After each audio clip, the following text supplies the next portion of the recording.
দেখুন, গোটা বছর জুড়ে বহু সিনেমা আসে, ছবি ভালো লাগে না, ভালো লাগে, মোটামুটি লাগে, ঠিকঠাক, ভালো, একবার দেখলেন, এরকম তো প্রচুর রিয়াকশান হয়।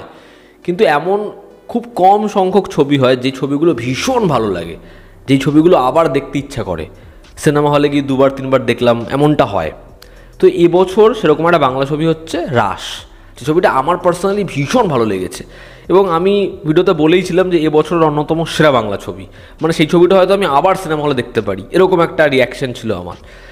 এবার আজকে আমি আরও একটা বাংলা ছবি দেখলাম, যেই ছবিটা দেখে না আমার কাইন্ড অফ ওরকম রিয়াকশান, সেটা হচ্ছে ডিয়ার মা।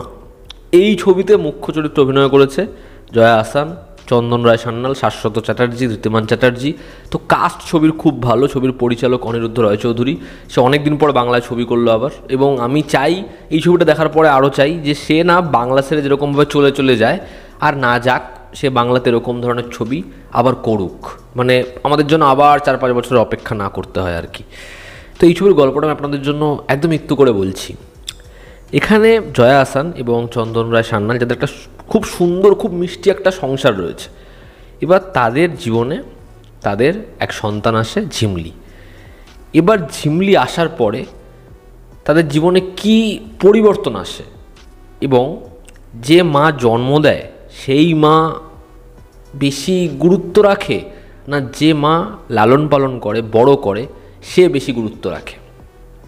আমি আপনাদেরকে বলবো, আপনারা যদি এই ছবির প্রোমো গান শুনে থাকেন, এই পরিচালকের ওপর আস্থা রেখে থাকেন, তাহলে এই ছবিটা প্লিজ গিয়ে দেখুন। ছবির পজিটিভ দিক, নেগেটিভ দিক। পজিটিভ দিক নেগেটিভ দিকে যাওয়ার আগে আমি একটা বিষয় বলে রাখি, সেটা হচ্ছে আমার দাদা না ছোটোবেলা থেকে মা বাড়িতে বড় হয়েছে, ও আমার নিজের দাদা, এবং ও আমার মাসিকেই কাইন্ড অফ মায়ের মতো দেখেছে। ফলে এই যে জন্ম দেওয়া মা এবং যে মা বড় করেছে, এই যে বিষয়টা, এই যে কনফ্লিক্টটা, এটা তো আমি ছবির সাথে খুব ভালো করে রিলেট করতে পেরেছি, মানে সেটা আমার ভীষণ ভালো লেগেছে আর কি। কিন্তু ছবিতে না আরও একটা খুব ইম্পর্ট্যান্ট দিক আছে, সেটা যখন আপনি ছবি দেখে ধরতে পারবেন, ছবির এন্ডে গিয়ে ধরতে পারবেন, আপনার সেটা মানে অপূর্ব লাগবে যে এটা এত স্যাটিসফাইং। কিছু ছবি হয় না, ছবির শেষটা এমন হলো যে আপনি খুব সেটাকে অনুভব করতে পারছেন। তো এই ছবিটার শেষটা কাইন্ড অফ সেরকম। ছবির প্রথম যেটা পজিটিভ দিক, সেটা হচ্ছে এই ছবির যে প্লট, ছবির যে গল্পটা, সেই গল্পটা ভীষণ ভীষণ ভালো। আমার মনে হয় যদি তারা প্রোমোটা, ছবির যে ট্রেলার, সেটাকে আরও ছোট রাখতো, আরও ভালো হতো। তার কারণ গল্পটার মধ্যে এত কিছু আছে, ছবির গল্পটা ভীষণ ভীষণ ভালো, এবং সেটাকে যেরকমভাবে চিত্রনাট্য ব্যাখ্যা করেছে সেটা আরও ভালো। ছবির ফার্স্ট হাফ অনেকের হয়তো একটু স্লো পেস্ট মনে হতে পারে, বাট আমার না সেটা স্লো পেস্ট একেবারেই মনে হয়নি। আমার সেটা মনে হয়েছে যে ড্রামাটা এত সুন্দরভাবে সেটার মধ্যে মিলে মিশে রয়েছে। চন্দন রায় সান্যাল তার ক্যারেক্টারটা ছবিতে যেরকম পারফরমেন্স, আমি পরে আসছি, শুধুমাত্র লেখনই বলছি, সেই চরিত্রটা এত অপূর্ব লেখা গোটা ছবিতে। সেই চরিত্রটা না থেকেও একটা ভাইবস দিচ্ছে, সেই চরিত্রটার প্রেমে আপনি পড়বেনই। ছবিতে দেখবেন জয়া আহসানের যে ক্যারেক্টারটা, সে না যতবারই কোথাও খেতে যায়, বারবার নিজে যেটা খেতে চায় সেটাই অর্ডার করে, এবং সেটার দ্বারা একদম শেষে ছবির যে তুলনাটা করলো, যে চেঞ্জটা আনলো, আপনারা খালি সেই পয়েন্টটা দেখবেন। এই গোটা ছবির যে স্টেটমেন্টটা, সেটা শুধুমাত্র কিন্তু শুধু যে দুই মায়ের সেটা কিন্তু নয়, সেটা যেমন আছে, সঙ্গে সঙ্গে আরও অনেকগুলো দিক কিন্তু রয়েছে। যেমন হচ্ছে একটা অভ্যাস, এবং অভ্যাসের সাথে সাথে ধরুন একটা রিলেশনশিপের ক্ষেত্রে আমি উদাহরণ দিচ্ছি, দুটো মানুষ একটা সম্পর্কে রয়েছে, একজন আরেকজনকে ডমিনেট করবে, এটা খুব স্বাভাবিক, সেটা ছোট দিক বড় দিক, এবং আরেকজন সেটা মেনে নেয়, এটা আমরা দেখি।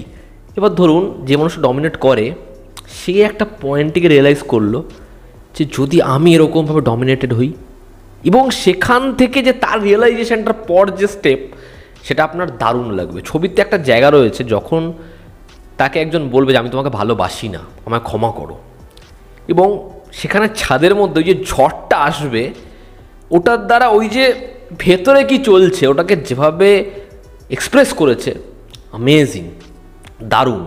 বা যখন খোলা আকাশের নিচে, বা ওই যে একটা বোরার সাথে তুলনা করা, বা একটা ছোট্ট স্টেটমেন্ট যে তুমি কিন্তু খুব জালি, খুব ঢপবাজ, তুমি আসলে যেটা এবং যেটা দেখাও দুটো এক নয়, এবং সেটাই কিন্তু ছবির অন্তর্নিহিত মানে। সেকেন্ড হচ্ছে এই ছবিতে পারফর্মাররা। দেখুন জয়া আহসান খুব ভালো কাজ করেছে ছবিতে, এবং তার প্রশংসা হবেই।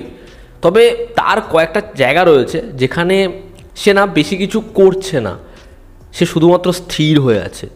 একটা জায়গা রয়েছে, ডিনার টেবিলে তার মেয়ে তাকে কিছু বলবে এবং সে উঠে যাবে, আসবে, খাবারগুলো নেবে এবং চুপচাপ চলে যাবে।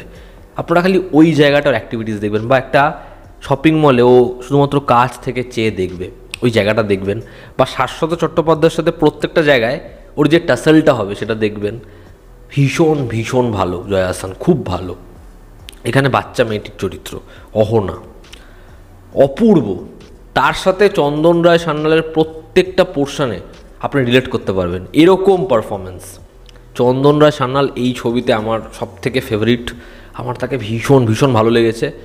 তার ক্যারেক্টারটা এত সুন্দর যা আপনাদের ভালো লাগবেই। এখানে শাশ্বত চট্টোপাধ্যায় ছবির মধ্যেই কমিক রিলিফটা এনেছে, কমেডি না করতে চেয়ে। মানে সেই ক্যারেক্টারটা ধরুন কথা বলতে বলতে যেরকম ডাইভার্ট হয়ে যায়, কিন্তু পরবর্তী সময়ে সে যখন সব কিছু বলবে আপনাদের মনে হবে একটা সিটি দিয়ে দিই, চরিত্রটা এরকম। এছাড়াও সাপোর্টিং কাস্টে যারা আছে প্রত্যেকে ছবিতে ভীষণভাবে ভিজিবল। যেমন হচ্ছে অনুভা ফাতেপুরা, তার ক্যারেক্টারটা দেখবেন, সে যখন বলে না যে আমি কিন্তু চড় মেরে দেবো তোমাকে, এবার ওই জায়গাটা লক্ষ্য করবেন। বা যখন পুলিশকে বলবে আপনারা চলুন, নিয়ে চলুন, আমাকে অ্যারেস্ট করুন। মানে এরকম একটা মানুষ বোধহয় আমাদের প্রত্যেকের জীবনে দরকার, আপনারা এটা রিয়েলাইজ করবেন।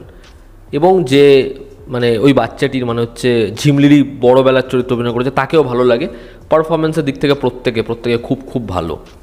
ছবির মেকিং এবং ছবির মিউজিক সেটা খুব অ্যাপ্রোপ্রিয়েট। ছবির গান এমন হয়নি যে শুনে আমার বেশি মনে হচ্ছে বা কম মনে হয়েছে, মনে হচ্ছে যেখানে প্রয়োজন আছে সেখানেই হয়েছে। আড়ংবাড়ি আমাদের অভিক মুখোপাধ্যায়ের থেকে ভিজুয়ালস ভীষণ ভালো পেতে ইচ্ছা করে। এবং ছবিতে না একটা জায়গা রয়েছে যেখানে বাচ্চা মেয়েটি সে তার বাবাকে জিজ্ঞাসা করছে যে বাবা ফোনেও তো ছবি ওঠে, এবং তাকে বলছে যে ক্যামেরা দিয়ে কেন ছবি, সেটা সত্যি আদতে ছবি। এবং ওই যে স্টেটমেন্ট, আপনার সিনেমাটা দেখে মনে হবে যে কেন এটা অভিক মুখোপাধ্যায়ের কাজ। এবং এই ছবিটা না এরকম এতগুলো মোমেন্টস প্রোভাইড করছে, এবং ছবিটা যে নোটে শেষ হচ্ছে আমার মনে হয় সেটা আমাদেরকে ভালোবাসতে শেখাবে। এবং যে কোনো জায়গায় যে কোনো পরিস্থিতিতে মানে সেটা যে কোনো রিলেশনশিপ হোক, আমাদের এটা বোঝাবে যে শুধুই ভালোবাসা, মানে ভালোবাসাই, সেখানে আর কিচ্ছু না।